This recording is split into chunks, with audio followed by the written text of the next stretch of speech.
সহজ পথ ছিল নির্বাহী আদেশে সংস্কার কাজগুলো সম্পন্ন করা। কিন্তু আমরা বেছে নেই সেই কঠিন পথ, অন্তর্ভুক্তিমূলক ও টেকসই পথ। আমাদের লক্ষ্য ছিল ক্ষমতার ভারসাম্যপূর্ণ একটি গণতান্ত্রিক রাষ্ট্র কাঠামো গড়ে তোলা, যেখানে আর কোনো স্বৈরশাসকের আবির্ভাব হবে না, কোনো নির্বাচিত নেতা রাষ্ট্রের গণতান্ত্রিক স্বরূপকে ক্ষুণ্ণ করতে পারবে না, কিংবা রাষ্ট্র জনগণের রক্ষকরা ভক্ষকে পরিণত হতে পারবে না। শাসন ব্যবস্থা, বিচার বিভাগ, নির্বাচন ব্যবস্থা, জনপ্রশাসন, আইন শৃঙ্খলা রক্ষা, দুর্নীতি বিরোধী কার্যক্রম, নারী অধিকার সহ সকল জাতীয় গুরুত্বপূর্ণ ক্ষেত্রে প্রয়োজনীয় সংস্কার করার জন্য আমরা 11টি স্বাধীন সংস্কার কমিশন প্রতিষ্ঠা করি। কমিশনগুলি জনমত যাচাই ও গভীর পর্যালোচনা করে বিস্তারিতভাবে সংস্কার কার্যক্রম সমূহ সুপারিশ করে। এই সংস্কার সুপারিশগুলো টেকসইভাবে বাস্তবায়নের জন্য আমরা একটা জাতীয় ঐক্যমত্য কমিশন গঠন করি, যারা 30টিরও বেশি রাজনৈতিক দল ও জোটকে নিয়ে এই আলোচনায় বসে। এই কমিশনের লক্ষ্য ছিল সংস্কার প্রস্তাবগুলোর প্রতি দলমত নির্বিশেষে একটি টেকসই সামাজিক অঙ্গীকার তৈরি করা। আমাদের এই অন্তর্ভুক্তিমূলক পদক্ষেপ সফল হয়। আমরা জুলাই অভ্যুত্থানের 1 বছর পূর্তিতে রাজনৈতিক দলগুলোর সাথে একই মঞ্চে দাঁড়িয়ে সকলে মিলে জুলাই ঘোষণার মাধ্যমে এই সংস্কার কার্যক্রমের প্রতি আমাদের সময়াবদ্ধ অঙ্গীকার ব্যক্ত করি। অর্থাৎ আগামী নির্বাচনে যে দলে জনগণের সমর্থন পাক না কেন, সংস্কার কার্যক্রম বাস্তবায়নে আর কোনো অনিশ্চয়তার অবকাশ থাকবে না। আপনারা জানেন যে আগামী বছরের ফেব্রুয়ারি মাসে আমরা জাতীয় নির্বাচন অনুষ্ঠানের প্রস্তুতি নিচ্ছি। পাশাপাশি স্বচ্ছতা ও জবাবদিহিতা, আইনের শাসন নিশ্চিত করবার জন্য আমাদের নিরবচ্ছিন্নভাবে নাগরিক বান্ধব সংস্কার চালিয়ে যাচ্ছি। মাননীয়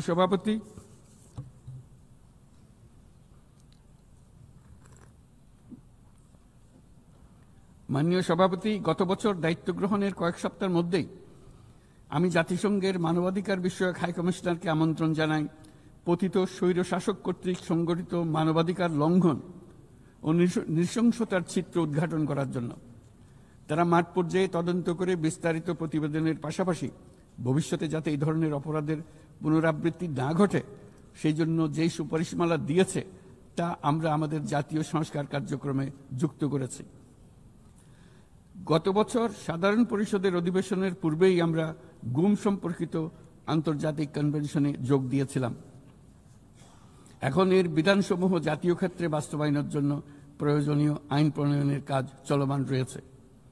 এবছর আমরা জাতিসংঘের নির্যাতন বিরোধী কনভেনশনের ঐচ্ছিক প্রটোকলে যোগ দিয়েছি এবং এর বাস্তবায়নে একটি স্বাধীন প্রতিরোধমূলক জাতীয় প্রাতিষ্ঠানিক ব্যবস্থা প্রতিষ্ঠার জন্য আমরা কাজ করছি।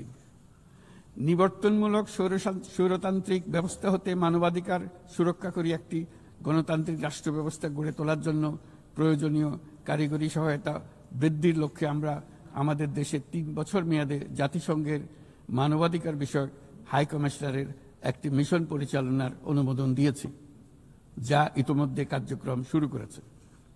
আমাদের এই সকল পদক্ষেপ ও অঙ্গীকার জনগণের প্রত্যাশারই প্রতিফলন। এই প্রত্যাশা মূলত একটি গণতান্ত্রিক, অন্তর্ভুক্তিমূলক ও বহুত্ববাদী সমাজ গড়ে তোলার প্রত্যাশা। মাননীয় সভাপতি, আমাদের উন্নয়ন কৌশলের কেন্দ্রবিন্দুতে রয়েছে সুশাসন, সামাজিক অন্তর্ভুক্তি ও টেকসই উন্নয়ন। বিগত 1.5 দশকের অভিজ্ঞতায় আমরা দেখেছি যে জবাবদিহিতা ছাড়া যে কোনো উন্নয়ন ক্ষণস্থায়ী ও ভঙ্গুর।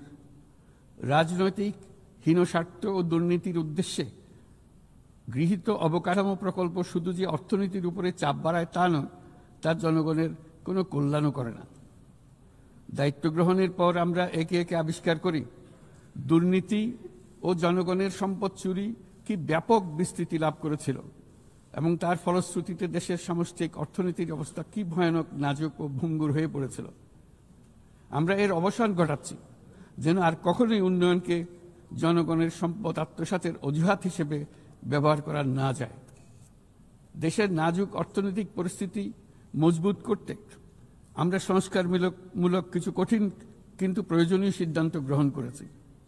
সবচেয়ে গুরুত্বপূর্ণ একটা সংস্কার হলো রাজস্ব আহরণ, ব্যবস্থাপনার সংস্কার, যে নীতি ও প্রণয়ন বাস্তবায়ন সংস্থাকে পৃথক করার জন্য আইন প্রণয়ন করা হয়েছে, এর মাধ্যমে স্বচ্ছতা ও জবাবদিহিতা নিশ্চিত হবে এবং রাজস্ব আহরণ বৃদ্ধি পাবে।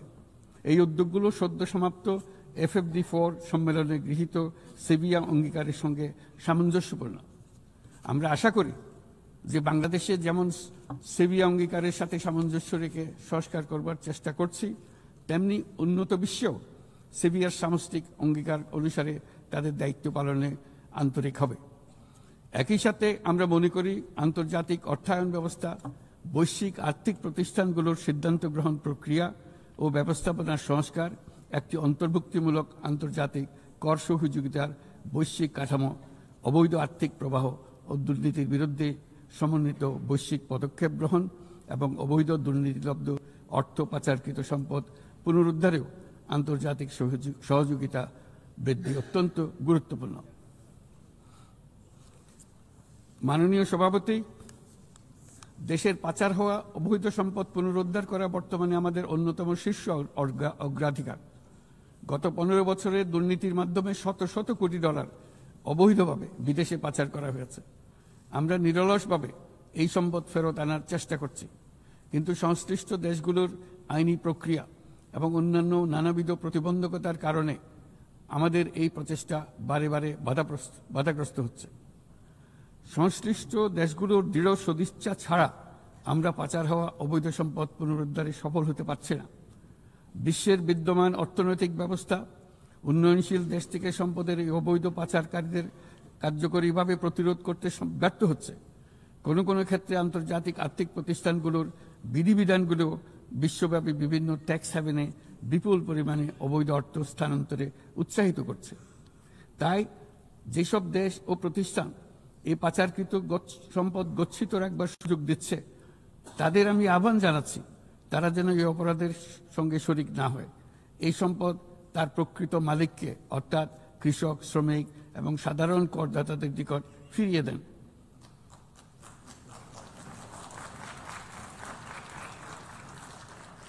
আমি উন্নয়নশীল দেশ হতে সম্পদ পাচার রোধে কঠোর আন্তর্জাতিক বিধিবিধান প্রণয়ন এবং এর প্রয়োগ নিশ্চিতের প্রস্তাব করছি।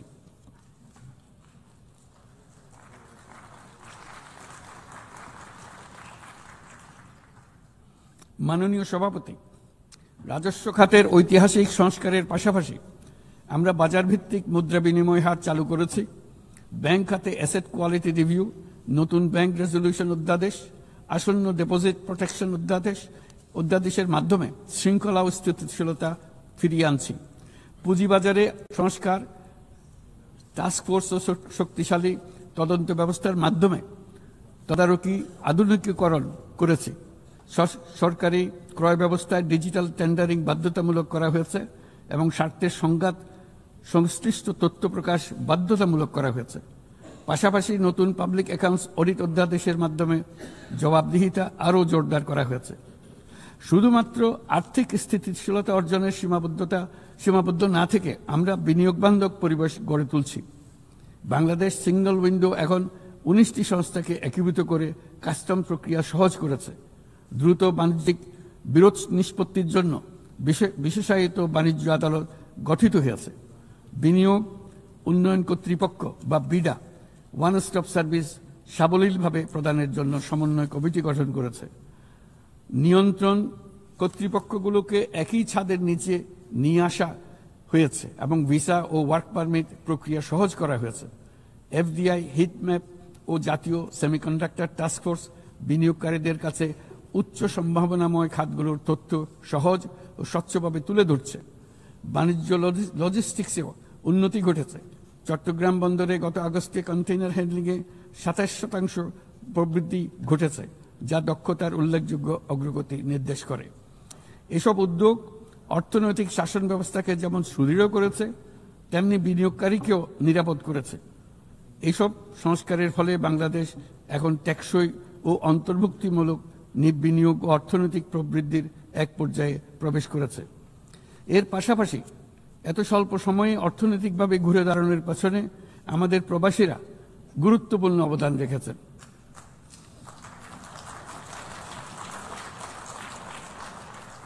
তারা বিদেশের মাটিতে কঠোর পরিশ্রম করে প্রতি মাসে দেশের রেকর্ড পরিমাণ রেমিটেন্স পাঠাচ্ছেন।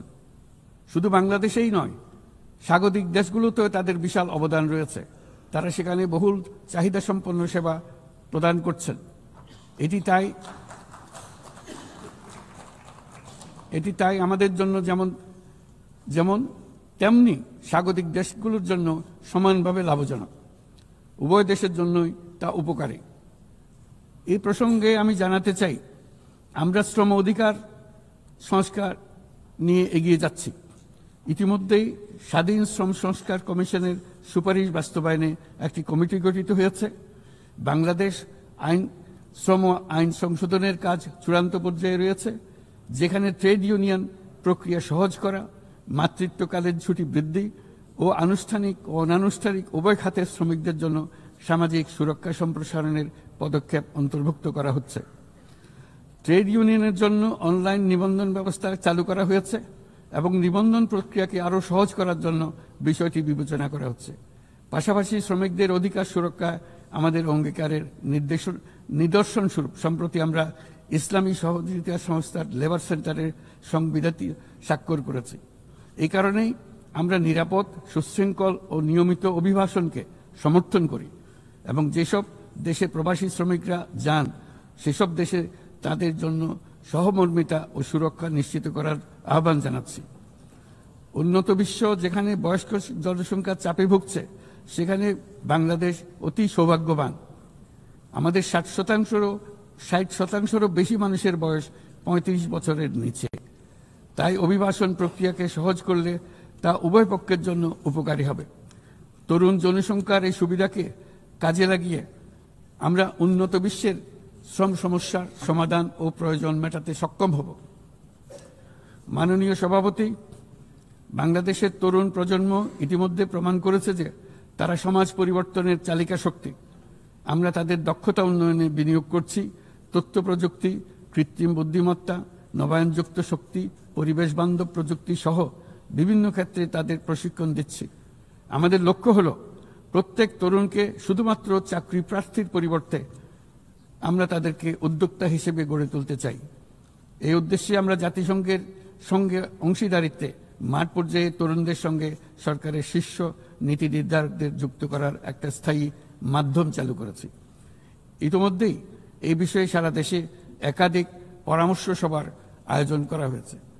আজকের তরুণরা স্থানীয় পর্যায় থেকে জাতীয় পর্যায় পর্যন্ত সিদ্ধান্ত গ্রহণে অনলাইন, অফলাইন ফোরাম, জরিপ এবং প্রচারণার মাধ্যমে তাদের জনপ্রতিনিধিদের সঙ্গে সরাসরি যুক্ত থাকতে চায়। তারা নেতৃত্ব বিকাশ, দক্ষতা বৃদ্ধি এবং ডিজিটাল সক্ষমতা উন্নয়নের জন্য আরও বেশি সুযোগ চায়। তারা চায় এই প্রক্রিয়ায় জবাবদিহিতা অন্তর্ভুক্ত থাকুক, নিয়মিত অগ্রগতি প্রতিবেদন এবং অব্যাহত সংলাপের প্রতিশ্রুতি থাকুক। সর্বোপরি প্রক্রিয়াটি হোক অন্তর্ভুক্তিমূলক, যাতে নারী, সংখ্যালঘু সম্প্রদায়, প্রতিবন্ধী, প্রান্তিক জনগোষ্ঠী সকলের অংশগ্রহণ ও নেতৃত্বের সমান সুযোগ থাকে। তরুণদের নিয়ে পরিকল্পনার ক্ষেত্রে এই বছরটি বিশেষভাবে গুরুত্বপূর্ণ, কারণ এই বছর আমরা বিশ্ব যুব পরিকল্পনায় 30তম বার্ষিকী পালন করছি। শুধু বর্তমান প্রজন্মের তরুণদের চ্যালেঞ্জ নয়, এই বছর তাই ভবিষ্যতেও তারা যে সংকট ও সমস্যার মুখোমুখি হবে তা অনুধাবন করে তার সম্ভাব্য সমাধান খুঁজে বের করারও সুযোগ এনে দিয়েছে। দ্রুত পরিবর্তনশীল প্রযুক্তির এই যুগে উন্নয়নশীল বিশ্বের তরুণদের জন্য আরও গভীর এক ডিজিটাল বিভাজন তৈরি হওয়ার ঝুঁকি আজ আমাদের একটি বড় উদ্বেগ। কোয়ান্টাম কম্পিউটিং, কৃত্রিম বুদ্ধিমত্তা, ভাষাভিত্তিক বৃহৎ মডেল কিংবা আধুনিক যোগাযোগ ব্যবস্থা, এইসব প্রযুক্তি যেন তাই পক্ষপাতদুষ্ট না হয় এবং এর সুফল যেন ন্যায্যভাবে সবার কাছে পৌঁছায়, তা আজ আমাদের নিশ্চিত করতে হবে। অন্যথায় বিশ্বব্যাপী এমন একটি প্রজন্ম তৈরি হবার ঝুঁকি রয়েছে যারা নিজেদেরকে বঞ্চিত, প্রান্তিক, অন্যায় অবিচারের শিকার হিসেবে বিবেচনা করবে। তারা সকল ধরনের ক্ষতিকারক প্রলোভনের সহজ লক্ষ্যবস্তুতে পরিণত হবে। আমরা মনে করি প্রযুক্তিগত উন্নয়নের সুফল বিশ্বব্যাপী ছড়িয়ে দিয়ে তরুণদের ঝুঁকিমুক্ত রাখার জন্য শুধু প্রযুক্তিগত উদ্ভাবন যথেষ্ট নয়, প্রয়োজন সামাজিক উদ্বোধন। আমরা প্রায় অর্ধ শতাব্দী আগে ক্ষুদ্র ঋণের ধারণা নিয়ে এসেছিলাম। তখন সেটি ছিল প্রথাগত ধারণার বিরুদ্ধে এক বৈপ্লবিক নিরীক্ষা, কিন্তু আজ বিশ্বব্যাপী তা মূলধারার হাতিয়ার হিসেবে স্বীকৃত। ক্ষুদ্র ঋণ লক্ষ লক্ষ মানুষকে দারিদ্র্য থেকে মুক্ত করেছে। উদাহরণস্বরূপ এমনকি মার্কিন যুক্তরাষ্ট্রে গ্রামীণ আমেরিকা বছরে এখন 6 বিলিয়ন, এখন সব মিলিয়ে $6 বিলিয়ন উপর ঋণ নিম্ন আয়ের নারী উদ্যোক্তাদের মধ্যে বিতরণ করেছে এবং এর প্রায় শতভাগ নিয়মিতভাবে পরিশোধ করে যাচ্ছে। বাংলাদেশ ও বিশ্বজুড়ে আজ সামাজিক ব্যবসার যে ধারণা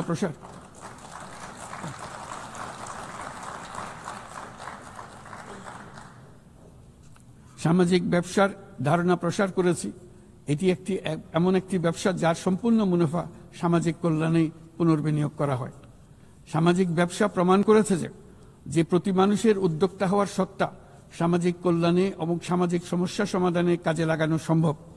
এর ফলে পৃথিবীর যাবতীয় সমস্যা সমাধানের একটি সৃজনশীল পদ্ধতি সকলের হাতে এসে যায়, যেটি পরিবেশের সমস্যা হোক, সম্পদ কেন্দ্রীভূত হওয়ার সমস্যা হোক, স্বাস্থ্যের সমস্যা হোক, বেকারত্ব দূরীকরণের সমস্যা হোক, দারিদ্র্য দূরীকরণের সমস্যা হোক, সবকিছুতেই এই পদ্ধতি টেকসইভাবে কাজে লাগানো যায়। মাননীয় সভাপতি, জলবায়ু সংকট চ্যালেঞ্জের মোকাবেলায় বিশ্বজনীন তাপমাত্রা বৃদ্ধি 1.5 ডিগ্রি সেলসিয়াসের সীমাবদ্ধ রাখার লক্ষ্যমাত্রা আজ আমাদের হাতছাড়া হয়ে গেছে। প্রতি বছর $100 বিলিয়ন জলবায়ু সহায়তার প্রতিশ্রুতিও পূরণ হয়নি।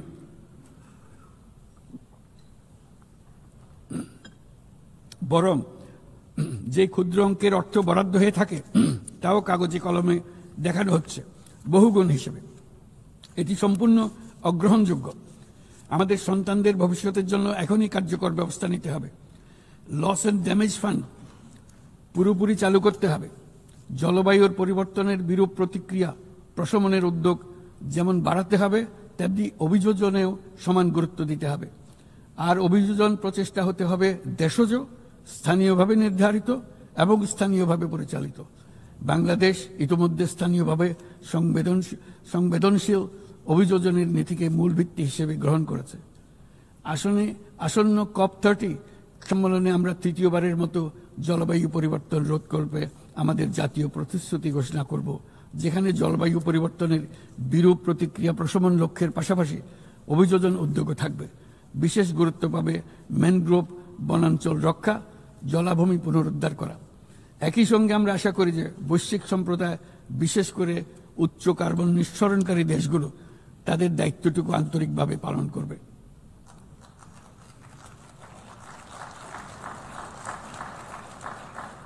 মাননীয় সভাপতি, বর্তমানের আরেকটি বড় চ্যালেঞ্জ হলো বিশ্ব বাণিজ্যে সংরক্ষণবাদের উত্থান।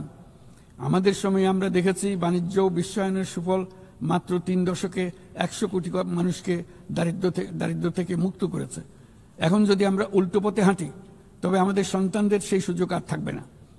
এটা অনস্বীকার্য যে বাণিজ্যের ক্ষেত্রে প্রতিটি দেশের সার্বভৌম স্বার্থ সুরক্ষিত রাখতে হবে এবং কোনো দেশকে তার সাধ্যের অতিরিক্ত বোঝা বইতে দেওয়া যাবে না। কিন্তু বৈশ্বিক শান্তি ও সমৃদ্ধি টিকিয়ে রাখার স্বার্থে উন্মুক্ত, ন্যায়সঙ্গত, নিয়মভিত্তিক বৈশ্বিক বাণিজ্যের কোনো বিকল্প নেই। তাছাড়া বৈশ্বিক বাণিজ্যে দ্রুত সামাজিক ব্যবসার প্রসার ঘটাতে হবে। উন্নয়ন সহায়তার একটি বড় অংশ সামাজিক ব্যবসায় প্রসারে বিশ্বময় ক্রমাগতভাবে জোরদার করতে হবে। আমার প্রজন্মে দেখেছি কিভাবে একটি পারস্পরিক নির্ভরশীল বৈশ্বিক অর্থনৈতিক ব্যবস্থা যে কোনো সংঘাতকে ব্যয়বহুল করে তুলেছে এবং বিশ্বের শান্তি টিকিয়ে রাখতে সাহায্য করেছে। আজ বিশ্বব্যাপী 120টিরও বেশি সশস্ত্র সংঘাত চলছে। পারস্পরিক অর্থনৈতিক নির্ভরশীলতা ভেঙে গেলে এরকম সংঘাত আরও বাড়বে, ব্যাহত হবে উন্নয়ন, বিনষ্ট হবে বিশ্ব শান্তি। মাননীয় সভাপতি, আমাদের প্রতিবেশী দেশ মায়ানমারের চলমান সংঘাত সমগ্র অঞ্চলের জন্য গভীর উদ্বেগজনক পরিস্থিতির সৃষ্টি করেছে। এটি যে শুধু আঞ্চলিক স্থিতিশীলতাকে ঝুঁকিতে ফেলছে তা নয়, বরং বাংলাদেশে আশ্রয়প্রাপ্ত বলপূর্বক বাস্তুচ্যুত রোহিঙ্গাদের তাদের মাতৃভূমি মায়ানমারে প্রত্যাবাসনকেও কঠিন করে তুলেছে। 8 বছর পার হয়ে গেল, রোহিঙ্গা সংকটের কোনো সমাধান হলো না। উপরন্তু বাংলাদেশ প্রতিনিয়তই মায়ানমার থেকে আগত রোহিঙ্গাদের আশ্রয় দিয়ে চলেছে। স্পষ্টতই সাংস্কৃতিক পরিচয়ভিত্তিক রাজনীতির কারণে রোহিঙ্গাদের উপর অধিকার বঞ্চনা ও নির্যাতন রাখাইনে অব্যাহত রয়েছে। রোহিঙ্গাদের প্রান্তিকীকরণ প্রক্রিয়া আর চলতে দেওয়া যাবে না। যেসব বৈষম্যমূলক নীতি ও কর্মকাণ্ড আজকের এই পরিস্থিতি তৈরি করেছে, তার সমাধান ও প্রতিকারমূলক ব্যবস্থা এখনই গ্রহণ করা সম্ভব। তার জন্য পূর্ণাঙ্গ জাতীয় সংঘাত রাজনৈতিক মীমাংসার অপেক্ষা করার প্রয়োজন নেই। রাখাইনের সমস্যাগুলো চূড়ান্তভাবে রাজনৈতিক সমাধান করা দরকার। তবে এর জন্য রাখাইন অঞ্চলের সংশ্লিষ্ট সকল জাতিসত্তার অংশগ্রহণে এমন একটি বন্দোবস্ত প্রয়োজন যেন রোহিঙ্গারা সম অধিকার ও নাগরিকত্ব সহ সমাজের অংশ হতে পারে।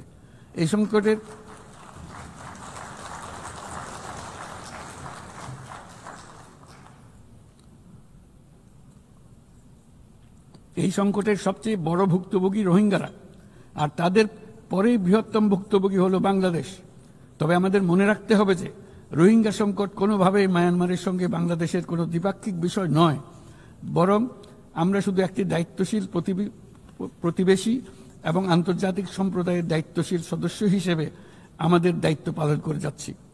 কিন্তু তহবিল সংকটের কারণে আজকে রোহিঙ্গা ক্যাম্পগুলোতে ন্যূনতম জীবনমান বজায় রাখার আমাদের যৌথ প্রয়াসও ভেঙে পড়ার উপক্রম হয়েছে। বিশ্ব খাদ্য কর্মসূচি তাদের জরুরি সহায়তা কার্যক্রমে মারাত্মক তহবিল ঘাটতির বিষয়ে ইতোমধ্যে সতর্ক করে দিয়েছে আমাদেরকে।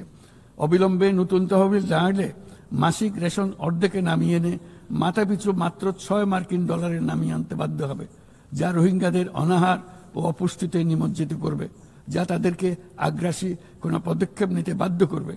তহবিলের অতিরিক্ত কাটছাট হলে তা নিঃসন্দেহে সুরক্ষা ও নিরাপত্তা ঝুঁকি বহুগুণ বৃদ্ধি করবে, যা ক্যাম্পের সীমানা ছাড়িয়ে যেতে পারে। তাই আমি বিদ্যমান দাতাদের সাহায্য বাড়াতে এবং সম্ভাব্য নতুন দাতাদের অনুদান প্রদানের আহ্বান জানাচ্ছি, যাতে এই বিপর্যয়কর পরিস্থিতি এড়ানো যায়।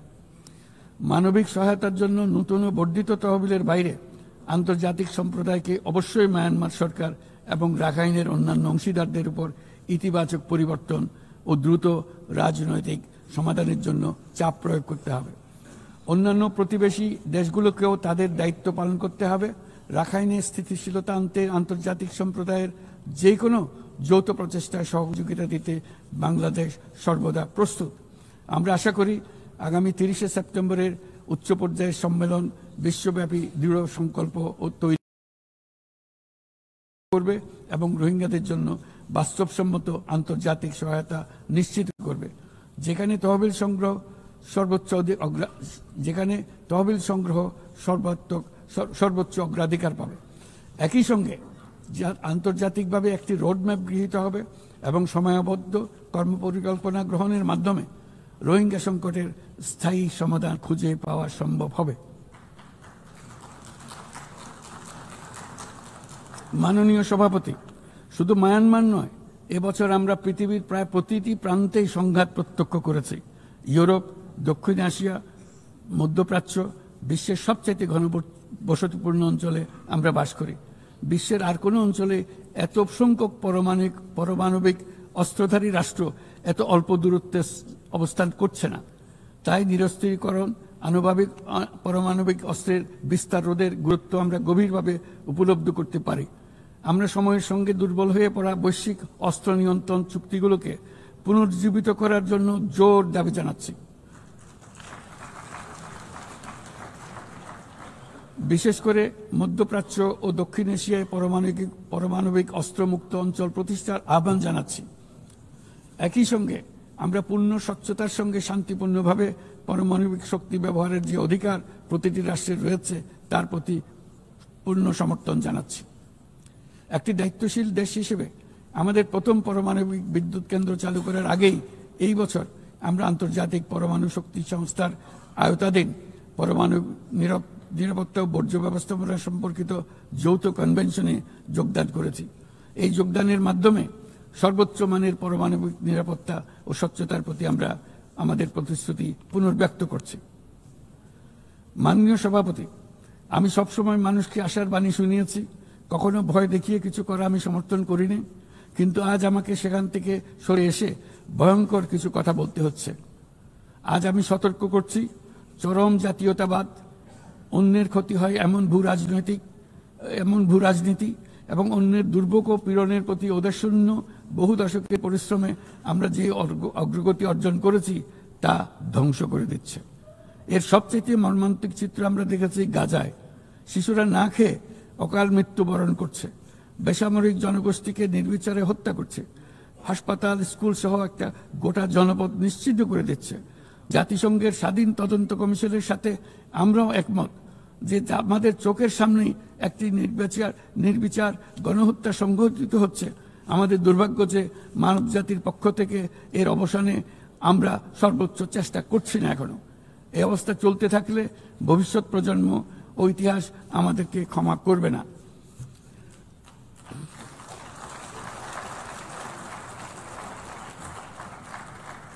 বাংলাদেশের জনগণ এই বিশ্বের বিবেকবান নাগরিকদের পক্ষ থেকে আমি আবারও জোরালো দাবি জানাচ্ছি যে পূর্ব জেরুজালেমকে রাজধানী করে একটি স্বাধীন ফিলিস্তিন রাষ্ট্র গঠনের মাধ্যমে এই সমস্যার দ্বিরাষ্ট্রীয় ভিত্তিক সমাধান এখনই বাস্তবায়ন করতে হবে।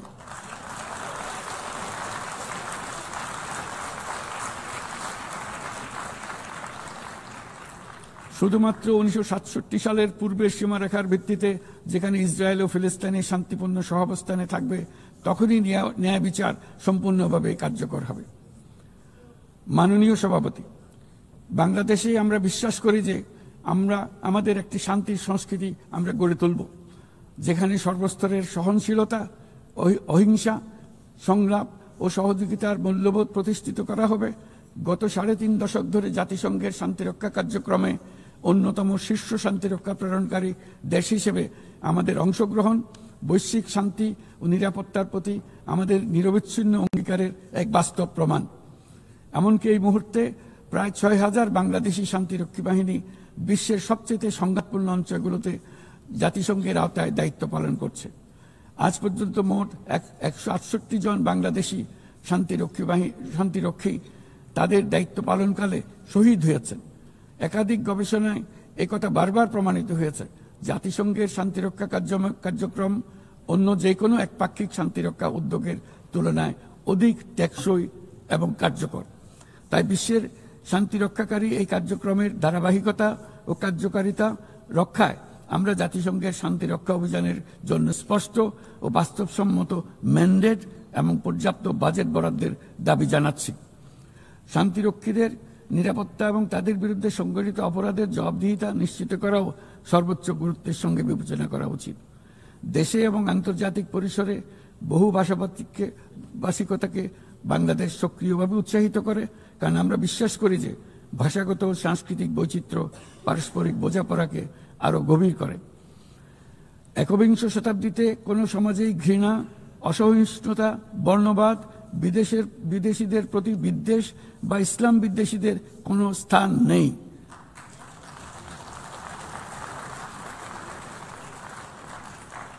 অথচ বর্তমানে বিভ্রান্তিমূলক প্রচারণা, ঘৃণাত্মক বক্তব্য গুরুতর উদ্বেগের বিষয় হয়ে দাঁড়িয়েছে। গত বছর বাংলাদেশে ছাত্র জনতার অভ্যুত্থান পরবর্তী সময়ে বিভিন্ন স্বার্থান্বেষী গোষ্ঠীর পক্ষ থেকে উদ্দেশ্যমূলকভাবে বিভ্রান্তিকর সংবাদ ছড়ানো হয়েছে, যা এখনো চলমান রয়েছে। এর সঙ্গে যুক্ত হয়েছে পরিকল্পিত মিথ্যা সংবাদ, কৃত্রিম বুদ্ধিমত্তা নির্ভর ডিপফেক এর প্রসার, যা পরিস্থিতিকে আরো জটিল করে তুলেছে। এসবের বিরুদ্ধে আমাদের একসঙ্গে কাজ করতে হবে, যাতে এসব বিকৃত কর্মকাণ্ড মানুষের আস্থাকে বিনষ্ট না করে কিংবা সামাজিক সম্প্রীতিকে দুর্বল করে না দেয়। মাননীয় সভাপতি, আমাদের শীর্ষ অগ্রাধিকারগুলোর মধ্যে অন্যতম হল নারীর ক্ষমতায়ন। আমাদের জাতীয় কবি কাজী নজরুল ইসলামের ভাষায়, বিশ্বে যা কিছু মহান সৃষ্টি চিরকল্যাণকর, অর্ধেক তার করিয়েছে নারী, অর্ধেক তার নর।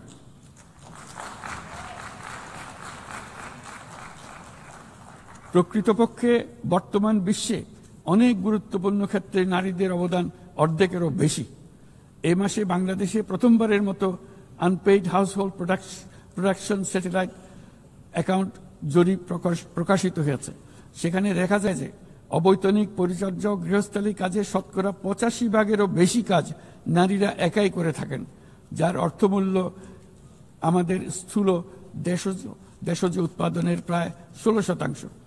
বহু প্রতিকূলতা সত্ত্বেও আজ আমাদের মেয়েরা শ্রেণীকক্ষ থেকে বোর্ডরুম, গবেষণাগার থেকে ক্রীড়াঙ্গন সবখানে বাধা অতিক্রম করে সফল হচ্ছে। সম্প্রতি আমাদের নারী ফুটবল দল আঞ্চলিক চ্যাম্পিয়নশিপ জিতেছে, আন্তঃএশীয় প্রতিযোগিতার জন্য উত্তীর্ণ হয়েছে এবং সারা দেশের লাখো মানুষকে অনুপ্রাণিত করে চলেছে। নারীর নিরাপত্তা ও মর্যাদা এবং সমান সুযোগ সুনিশ্চিত করার জন্য আমার সরকার প্রচেষ্টা অব্যাহত রয়েছে। এই বছর আমরা বেইজিং ঘোষণাপত্রের 30তম বার্ষিকী উদযাপন করছি। এই উপলক্ষে নারীর ক্ষমতায়নে আমাদের অঙ্গীকারকে আরও জোরদার করতে আমরা বেইজিং +30 অ্যাকশন এজেন্ডা এর অধীনে আগামী 5 বছরে বাস্তবায়নের লক্ষ্য নিয়ে 4টি জাতীয় প্রতিশ্রুতি ঘোষণা করেছি। এর মধ্যে রয়েছে যৌন হয়রানি প্রতিরোধ, সুরক্ষা সংক্রান্ত আইন প্রণয়ন করা, নারীর অবৈতনিক পরিচর্যা ও গৃহস্থলী কাজের স্বীকৃতি ও মূল্যায়ন নিশ্চিত করা, রাজনৈতিক ও জনপরিসরে নারীর অংশগ্রহণ বৃদ্ধি করা, নারীর সমতা ও ক্ষমতায়নের প্রতি সংবেদনশীল বাজেট প্রণয়ন পদ্ধতি শক্তিশালী করা। মাননীয় সভাপতি, বাংলাদেশ পারস্পরিক শ্রদ্ধা, স্বচ্ছতা এবং কল্যাণের ভিত্তিতে আঞ্চলিক সহযোগিতায় অঙ্গীকারবদ্ধ। আমরা বিমস্টেক, BBIN, এশিয়ান হাইওয়ে এবং সাসেকের মতো অন্যান্য উদ্যোগের মাধ্যমে আঞ্চলিক সংযোগ ও বাণিজ্যকে এগিয়ে নিচ্ছি। এর সাথে আমরা আসিয়ানের মতো কার্যকরী আঞ্চলিক ফোরামে যুক্ত হওয়ার জন্য আগ্রহ প্রকাশ করেছি। এই মর্মে কাজ করে যাচ্ছি। দক্ষিণ এশীয় আঞ্চলিক সহযোগিতা সংস্থা SAARC-কে পুনর্জীবিত করার জন্য আমরা দৃঢ় আহ্বান জানাচ্ছি। 4 দশক আগে এই সংস্থা প্রাথমিক পর্যায়ে উল্লেখযোগ্য অগ্রগতি অর্জন করেছিল এবং আঞ্চলিক সহযোগিতার জন্য একটা শক্ত ভিত্তি তৈরি করেছিল। রাজনৈতিক অচলাবস্থার পরেও এই প্রাতিষ্ঠানিক কাঠামো এখনও কার্যকর রয়েছে। আমরা বিশ্বাস করি SAARC এখনও আমাদের অঞ্চলের কোটি কোটি মানুষের জন্য কল্যাণ এনে দিতে সক্ষম, যেমনটি আসিয়ান তাদের অঞ্চলের কোটি কোটি মানুষের জন্য করে যাচ্ছে। সম্মিলিত উন্নয়নের জন্য প্রতিবেশী দেশগুলোর মধ্যে আঞ্চলিক সহযোগিতার কোনো বিকল্প নেই। একই সাথে অভিন্ন প্রাকৃতিক সম্পদের ব্যবহারে ন্যায্যতা ও সহমর্মিতার চর্চা করা একান্ত প্রয়োজন। প্রাকৃতিক সম্পদের ব্যবহার নিয়ে শান্তিপূর্ণ আঞ্চলিক সহযোগিতায় বাংলাদেশ দৃঢ়ভাবে অঙ্গীকারবদ্ধ। তাই প্রথম দক্ষিণ এশিয়া দেশ হিসেবে সম্প্রতি আমরা জাতিসংঘের পানি সংক্রান্ত কনভেনশনে যোগ দিয়েছি। মাননীয় সভাপতি, শতাব্দীর পর শতাব্দী ধরে রাজনৈতিক শোষণ, সম্পদ লুণ্ঠন, কাঠামোগত বৈষম্য আজকের অসম উন্নয়নের বাস্তবতা তৈরি করে গিয়েছে। আজ থেকে 1 দশক পূর্বে আমরা যখন এজেন্ডা 2030 অর্জনে একমত হয়েছিলাম, তখন আমরা পথ পরিবর্তন করে সঠিক লক্ষ্যে এগিয়ে যাওয়া নিয়ে আশাবাদী হয়েছিলাম। কিন্তু আজকের বাস্তবতা হলো টেকসই উন্নয়নের অভিষ্ট বাস্তবায়নের যে অগ্রগতি কাম্য ছিল তা মারাত্মকভাবে পিছিয়ে পড়েছে। উন্নয়নে অর্থায়নের ঘাটতি ক্রমশ বাড়ছে। উন্নয়ন সহায়তার প্রবাহ কমছে। আমরা দাতাদের সমূহকে এই প্রবণতা থেকে বেরিয়ে এসে তাদের অঙ্গীকার পূরণ করতে আহ্বান জানাচ্ছি। আমরা স্বল্পোন্নত দেশ হতে উন্নয়নশীল দেশ হিসেবে উত্তরণের প্রক্রিয়ায় আছি। আমাদের মসৃণ ও টেকসই উত্তরণ নিশ্চিত করতে আন্তর্জাতিক সম্প্রদায়ের, বিশেষ করে জাতিসংঘের সংশ্লিষ্ট সংস্থাসমূহের সহযোগিতা অত্যন্ত জরুরি। তাদের সাহায্য সহায়তা আমরা কামনা করছি। এই বিষয়ে OHRLS সহ সংশ্লিষ্ট সংস্থাসমূহের কার্যক্রমকে সাধুবাদ জানাই। স্বল্পোন্নত দেশসমূহ এবং ঝুঁকিতে থাকা অন্যান্য দেশগুলোর প্রতি আমাদের কার্যকর সহযোগিতা প্রদানের জন্য আমরা আমাদের দপ্তরকে আরও শক্তিশালী করার আহ্বান জানাচ্ছি। একই সঙ্গে অনুদান ও ঋণের পাশাপাশি সরকারি ও বেসরকারি উদ্যোগে সামাজিক ব্যবসা খাতকে বিপুলভাবে এগিয়ে দিয়ে যাওয়ার জন্য আহ্বান জানাচ্ছি। এই নতুন পদ্ধতি দাতা ও গ্রহীতা উভয় দেশের জন্য মঙ্গলজনক হবে এবং উৎসাহব্যঞ্জক হবে। সৃজনশীলতার অতি উচ্চ পর্যায়ে যেতে আমাদের সহায়ক হবে। মাননীয় সভাপতি, বাংলাদেশের অগ্রগতি উন্নয়নের অভিযাত্রায় জাতিসংঘের অবদানকে আমরা সাধুবাদ জানাই। বিশ্বশান্তি ও নিরাপত্তা উন্নয়ন, মানবাধিকার, জাতিসংঘের এই 3টি স্তম্ভের প্রতি আমরা পূর্ণ আস্থা পুনর্ব্যক্ত করছি। আমার বক্তব্যের শুরুতেই আমি বলেছিলাম যে আজ 8 দশকে জাতিসংঘ বারবার দেখিয়েছে যে বহুপাক্ষিক কূটনীতি মানব জাতিকে আরো ভালোভাবে একসঙ্গে বেঁচে থাকার সহায়তা করে।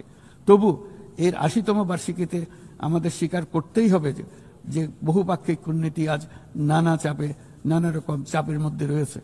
প্রায়শই অসম দ্বিপাক্ষিক সম্পর্কের টানাপোড়েনে আবারও প্রমাণ করেছে যে বহুপাক্ষিক কূটনীতি আমাদের শেষ এবং সর্বোত্তম ভরসা। তাই বহুপাক্ষিক কূটনীতির ধারক ও বাহক জাতিসংঘকে উজ্জীবিত রাখতে আমরা সদস্য রাষ্ট্রগুলোর সাথে পূর্ণ স্বচ্ছতা ও আন্তরিকতা আলোচনার আহ্বান জানাচ্ছি। বর্তমান সময়ের দাবি মেটাতে বহুপাক্ষিকতার প্রতি আমাদের যৌথ আকাঙ্ক্ষা পূরণ করতে হলে জাতিসংঘকে ক্রমাগত বিকশিত ও অভিযোজিত হতে হবে।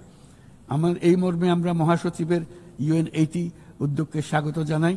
তবে একই সঙ্গে জোর দিয়ে বলতে চাই যে সংস্কারের নামে যেন বহুপাক্ষিকতাকে দুর্বল করা না হয় বা উন্নয়নশীল দেশগুলোর কণ্ঠস্বরকে অবহেলা না করা হয়।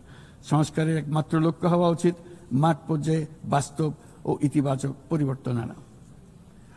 জনাব সভাপতি, গত বছর আমার জনগণ প্রমাণ করেছে যে জগতে অন্যায়ের বিনাশ অবশ্যম্ভাবী। তারা প্রমাণ করেছে যে পরিবর্তন যেমন সম্ভব তেমনি এটা অপরিহার্য। আমাদের মনে রাখা দরকার যে সামনের দিনে যে চ্যালেঞ্জগুলো আমার আসছে তা কোনো দেশের পক্ষে একা মোকাবেলা করা সম্ভব নয়।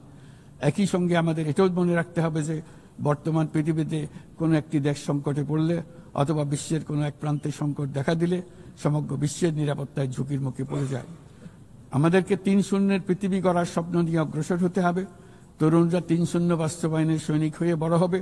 তাদের সামনে থাকবে শূন্য কার্বন, শূন্য সম্পদ কেন্দ্রীভূতকরণ ও শূন্য বেকারত্ব। এর ভিত্তিতে তারা গড়ে তুলবে তাদের পৃথিবী।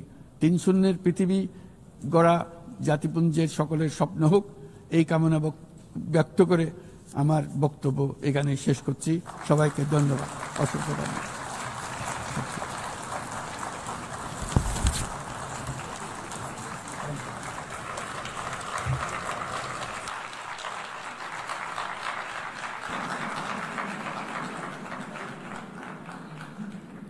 On behalf of the Assembly, I wish to thank the Chief Advisor of the Interim Government of the People's Republic of Bangladesh.